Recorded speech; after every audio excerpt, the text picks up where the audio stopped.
একটা প্রশ্ন করি আপনাদেরকে, শুধু একবার ভেবে দেখুন যে মানুষটার জন্য আপনি ফুটবল ভালোবাসতে শুরু করেছিলেন, যে মানুষটার জন্য আপনি স্বপ্ন দেখা শুরু করেছিলেন, যে মানুষটার জন্য আপনি অপমান সহ্য করেছিলেন, সে মানুষটা বিশ্বকাপে তার শেষ ম্যাচ খেলতে চলেছেন।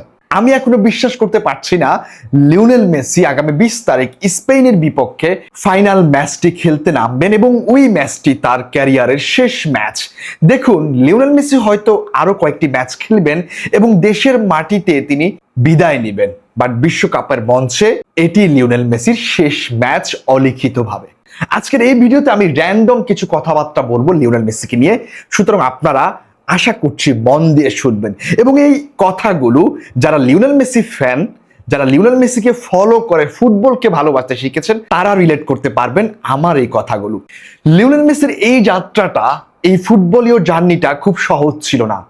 সেই প্রথম থেকে যদি আপনি একবার চিন্তা করেন, যখন আমরা লিওনেল মেসিকে বোঝা শুরু করেছিলাম, একটা প্লেয়ার আছে যে অলৌকিক ফুটবল খেলেন, ম্যাজিক্যাল ফুটবল উপহার দেন ফুটবল সমর্থকদেরকে, সেই সময়টা থেকে লিওনেল মেসিকে পছন্দ করা শুরু করি, তার মাধ্যমে ফুটবলটা বোঝা শুরু করি, তার মাধ্যমে আর্জেন্টিনাকে চেনা শুরু করি, তার মাধ্যমে বার্সেলোনাকে চেনা শুরু করি এবং তাকে ঘিরে বার্সা আর্জেন্টিনার ম্যাচগুলো উপভোগ করা শুরু করি। 2014 দিয়ে শুরু, ফাইনাল হেরেছিলেন, এরপর দুটো কোপা আমেরিকা পরপর হেরেছেন, কিন্তু তিনি স্বপ্নটা থেকে বিচ্যুতি হননি। তিনি আমাদেরকে বলেছেন, আমার উপর ভরসা রাখো, আমরা সেই স্বপ্ন এখনো দেখছি, যে স্বপ্ন তোমরা দেখছো। এরপর তিনি 2021 কোপা আমেরিকা জিতলেন, 22 ওয়ার্ল্ড কাপ জিতলেন, এর ভিতর আবার ফিনালিজিমাও জিতেছেন। এরপর 24-এর আবারও কোপা আমেরিকা জিতলেন এবং আরো একটা বিশ্বকাপের সামনে দাঁড়িয়ে আছেন লিওনেল মেসি। কি অসম্ভব সুন্দর একটা ফুটবলীয় জার্নি, যেন রূপকথার গল্প জন্ম দিয়েছেন। মনে হচ্ছে লিওনেল মেসি নিজের হাতে তিনি তার এই গল্প লিখেছেন, যেখানে ব্যর্থতা দিয়ে শুরু হবে এবং শেষ হবে স্বপ্ন পূরণ দিয়ে। এজন্য এক রূপকথার গল্প, এবং রূপকথার গল্পকেও হার মানাবে লিওনেল মেসির এই জার্নিটা, যে জার্নিটার সাথে আমরা ছিলাম, আমরা লিওনেল মেসির ফ্যান ছিলাম। জাস্ট একবার কল্পনা করুন, যখন লিওনেল মেসির কোনো ট্রফি ছিল না, আপনাকে কত অপমান সহ্য করতে হয়েছে, কত ট্রোল সহ্য করতে হয়েছে। লিওনেল মেসির একটা কান্নার ছবি নিয়ে কোপা আমেরিকার কি পরিমাণ বাজেভাবে ট্রোল করা হয়েছে লিওনেল মেসিকে, আপনি কল্পনাও করতে পারবেন না। আপনি ভুলে যাবেন না ওই সময়টা, যখন আপনাকে কত বিশ্রীভাবে ট্রোল করা হতো, বলা হতো তোমার মেসির একটাও ট্রফি নাই ইন্টারন্যাশনাল, তুমি কিভাবে তাকে গোট মানো, কিভাবে তুমি সেরা প্লেয়ার মানো। আর সেই লিওনেল মেসি দুটো কোপা আমেরিকা, একটি ওয়ার্ল্ড কাপ, একটি ফিনালিজিমা এবং আরো একটি ওয়ার্ল্ড কাপের সামনে দাঁড়িয়ে আছেন।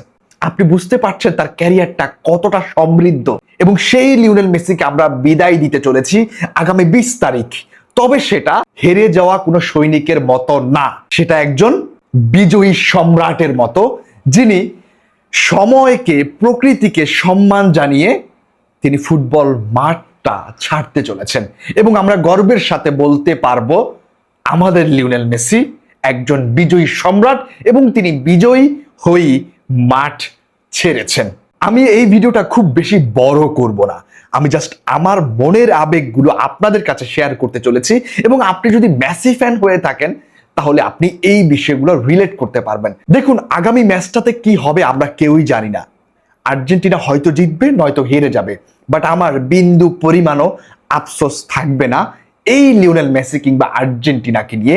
কারণ আমরা যেটা পাওয়ার সেটা পেয়ে গেছি 2022 ওয়ার্ল্ড কাপে, আমরা পেয়ে গেছি 2021 কোপা আমেরিকা ট্রফি জেতার মাধ্যমে।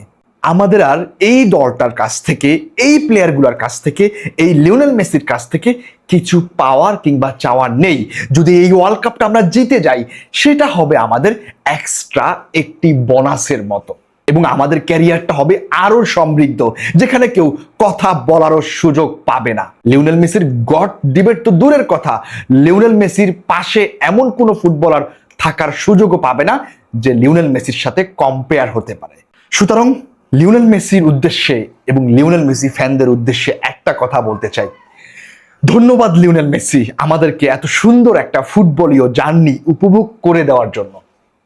তোমার সাথে যে সময়টা কাটিয়েছি, সেই ছোট থেকে এখন পর্যন্ত, এই সময়টা ছিল আমাদের ফুটবল ক্যারিয়ারের সবচাইতে সৌন্দর্য মুহূর্তগুলো। তোমাকে আবারও ধন্যবাদ জানাচ্ছি লিওনেল মেসি।